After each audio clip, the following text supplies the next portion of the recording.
Candidata, e inicialmente a gente acompanha recorrentemente, contempla nas ruas de Campinas o problema, moradores de rua, até crianças de rua.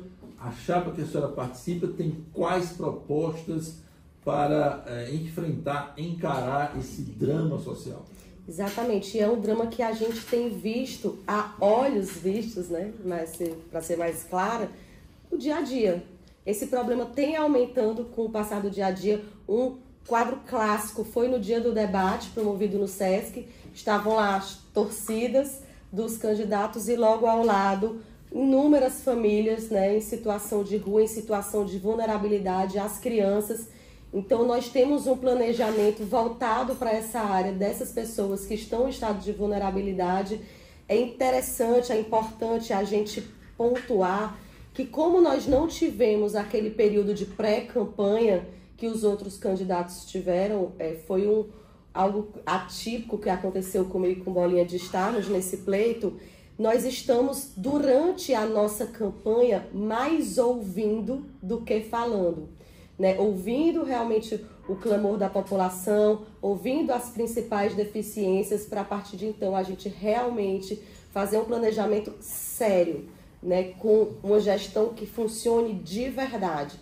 E para isso eu tenho um excelente parceiro, candidato, que já é um caso de sucesso de gestão. Bolinha saiu da feira, todo mundo aqui conhece a história de Bolinha, mas nunca é demais a gente lembrar uma pessoa que saiu da feira, que é um empresário de sucesso. E se a gente for analisar não só a empresa dele, né, que a gente poderia falar, mas é algo egoísta, porque é algo para ele, para a família dele. A gente vê a gestão que ele está fazendo no 13 Futebol Clube, o que era o 13 há alguns anos e o que se transformou o 13 agora, um grande time de futebol, trazendo realmente os campinenses de volta, né, sem trocadilho, por favor, de volta para o estádio, para acompanhar o futebol da nossa cidade. Então ele é um caso de sucesso de gestão na vida pessoal, caso de sucesso de gestão quando assumiu um outro tipo de projeto como o 13, com certeza vai ser também um caso de gestão à frente da nossa prefeitura.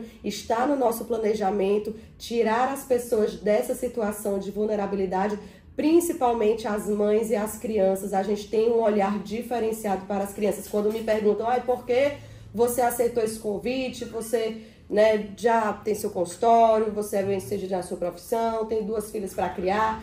Mas eu penso o sentimento de cuidar das pessoas, né? O sentimento de cuidar das pessoas de Campina Grande. A gente está vendo que a cidade está precisando de uma gestão realmente que funcione, e a vulnerabilidade das pessoas, dos moradores de rua, a gente não pode deixar de esconder. Existe uma Cracolândia hoje em dia num ponto, né? Antes, a gente sempre soube que existia pontos mais escondidos, que a gente não via. Hoje em dia a gente já consegue ver no nosso dia a dia, e é como se tivesse todo mundo meio adormecido, meio inerte, se acostumando com a situação.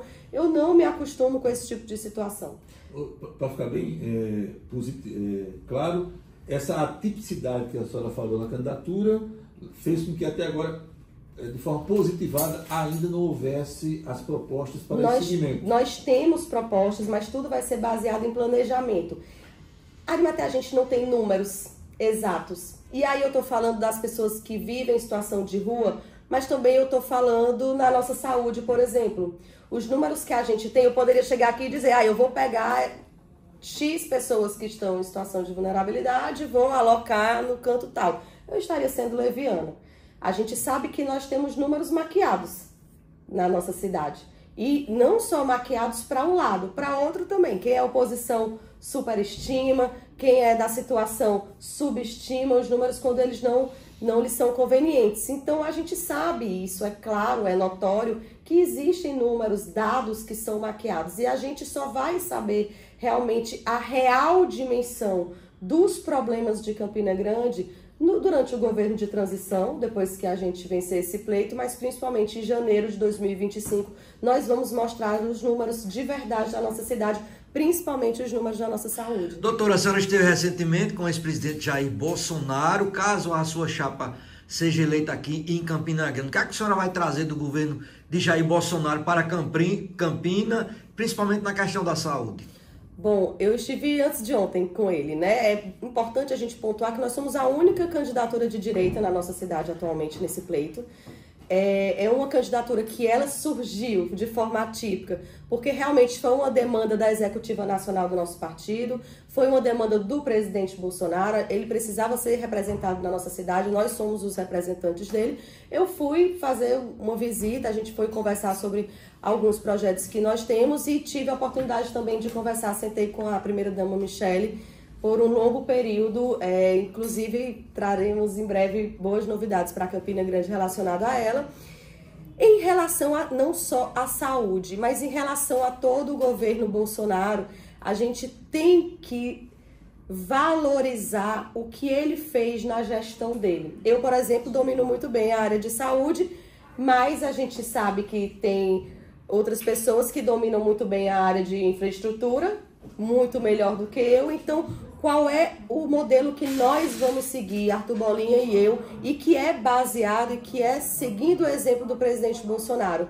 O modelo de gestão técnica, chamar pessoas técnicas, competentes e colocar essas pessoas assumindo cargos de direção nas suas respectivas áreas e não fazer acordos políticos, entregar secretarias para pessoas que não têm noção nenhuma do que se trata, estar naquela pasta, não sabe as demandas, não sabe como resolver o problema daquela situação, mas pelo fato de ter uma posição política, de estar na liderança de algum partido, acaba assumindo uma missão para a qual não tem competência suficiente. Então nós vamos ter sim uma gestão técnica, né, rodeada de pessoas competentes para trazer Campina Grande de novo, para trazer novamente o desenvolvimento para a nossa cidade, acabar com essa cultura de aparelhamento da máquina pública que impede os investimentos na nossa cidade, que impede o desenvolvimento do nosso município, que está assim no atraso. Quem vê a Campina Grande há algumas décadas e quem vê Campina Grande agora é como se a gente tivesse parado no tempo.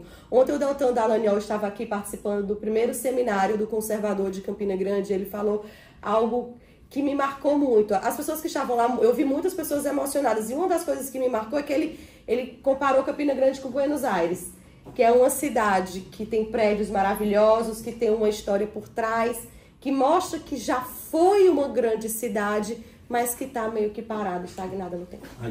Doutora Annelise, a senhora começou falando de saúde, a gente sabe que a senhora é médica, a saúde com certeza será a prioridade, e sobre essa questão de vulnerabilidade social. Além dessas duas áreas, quais áreas mais seriam prioritárias para o governo? Geração de emprego e renda, né? A gente realmente fazer um planejamento, né? E proporcionar, através de isenção fiscal, através de incentivos, com que as empresas queiram voltar a investir na nossa cidade. Fazer Campina Grande atrativa novamente para o ponto de vista de grandes empresas, de grandes indústrias, porque assim a gente vai proporcionar uma geração de mais empregos na nossa cidade, o maior programa social de maior sucesso na história da humanidade chama-se emprego. E a gente precisa proporcionar emprego para os nossos campinenses, para tirar pessoas da situação de vulnerabilidade, para dar um futuro melhor para as nossas crianças. Eu falo muito a questão do cuidar.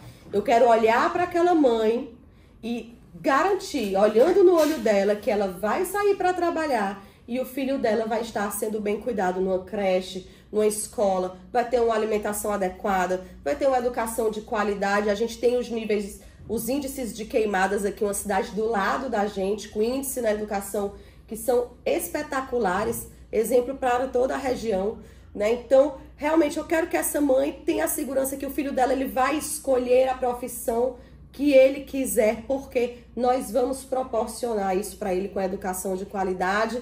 E a questão da saúde, eu não preciso nem falar. A gente tem várias prioridades. Eu queria pegar esse ponto da saúde. Então, vamos lá. A senhora considera o governo Bolsonaro referência na saúde? E a senhora também mencionou há pouco a questão do modelo de gestão técnica que teria sido adotado no governo anterior. A boa parte do governo anterior foi um general comandando a saúde. Boa parte. A gente teve o ministro Queiroga que resolveu a pandemia, trouxe vacinas para a nossa população, né? Equipou hospitais, UTIs, ampliou drasticamente o número de UTIs. Começou com o general Pazuello, sim, o trabalho de ampliação dos serviços de saúde, principalmente de UTI. Foi como se a pandemia é como se, uma analogia àquela música do Legião Urbana, tivesse nos dado espelhos. E a gente viu a situação da saúde do nosso país como um todo. Eu tenho amigos no Amapá, que tudo começou no Amapá, tinha 13 leitos de UTI para um estado inteiro. E as pessoas morriam na calçada. Então, o governo Bolsonaro, ele pegou uma situação de calamidade, de emergência pública jamais vista nas últimas décadas, né? E simplesmente sem infraestrutura nenhuma. E proporcionou os hospitais, né, de campanha, trouxe realmente o problema do oxigênio. Todo o ministério foi para Manaus, resolveu o problema do oxigênio. Chegou o ministro Queiroga, trouxe vacinas para a população. Todas as pessoas que quiseram se vacinar foram vacinadas. Geriu um investimento, a parte da saúde o orçamento mais de 10 vezes maior do que o orçamento de João Pessoa, que é a nossa capital. E ele geriu muito bem esses recursos. Então, sim, teve técnico. Teve um acompanhamento técnico. O general, ele não era médico, o general Pazuello. Mas se você olhar os secretários de atenção primária, que são os braços do general, a gente tinha a doutora Mayra Pinheiro, que é uma médica espetacular, doutor Hélio Angotti, doutor Rafael Câmara na atenção básica. Então, ele era o cabeça da gestão, mas o corpo, que eram os braços, os membros, os braços e as pernas do general, eram de profissionais extremamente qualificados e que é uma doação, né? O salário não é atrativo, as pessoas largam as suas casas, as suas famílias para ir morar em Brasília. Uma pessoa que é muito bem sucedida na profissão talvez não quisesse encarar esse desafio e eles encararam como missão, do mesmo jeito que eu encarei como missão estar aqui acompanhando a Doutora, a direita, o liberalismo sempre prega o Estado minúsculo. Vocês pretendem, caso ganhe, diminuir o número de secretarias em Campina Grande e demitir os cerca de 10 mil funcionários sem concurso público, prestadores de serviço? Jamais a gente vai, e aí isso eu garanto, jamais o funcionário da prefeitura na nossa gestão vai dormir empregado e acordar desempregado. Isso não vai acontecer na nossa gestão. Então, o principal mote da nossa gestão será respeito às pessoas, respeito aos cidadãos de Campina Grande. E isso equivale em todos os aspectos. Obviamente, nós precisamos sim desafogar a máquina pública, precisamos acabar o aparelhamento, precisamos proporcionar uma estabilidade para essas pessoas, para que elas não fiquem refém a cada 4 anos, angustiada. Se o prefeito que está agora na situação perder, eu vou perder o meu contra-cheque, eu vou perder o que garante o pão aqui na minha casa, a alimentação dos meus filhos, né, a educação dos meus filhos. Então isso tem que acabar, nós temos que dar seguranças para os nossos prestadores, nós não podemos deixá-los refém de quem está com a caneta do nosso executivo. Nós temos que trabalhar em parceria, mas proporcionando sim, pensar em algo que dê estabilidade para as pessoas. Não dá mais para vermos o que a gente vê do tanto de famílias reféns de um tipo de política que já está atrasada. Estamos anos-luz atrás do que realmente eu entendo por desenvolvimento, planejamento, uma gestão de sucesso e respeito pelo cidadão, pelas pessoas, pelos prestadores, né? São os menos respeitados.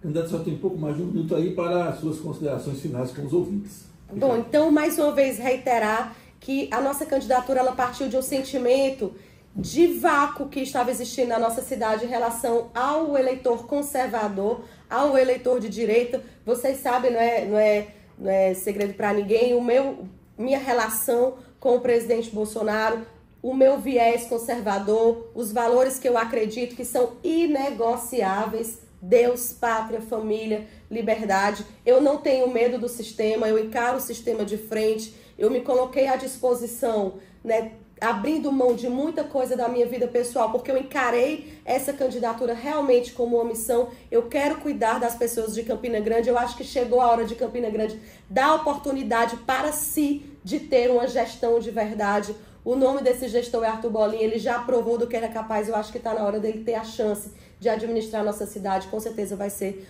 com muito sucesso, com conservadorismo, né, nas nossas ideias, o liberalismo econômico, pensando sempre no desenvolvimento da nossa cidade, para, mais uma vez, fazer Campina grande de novo.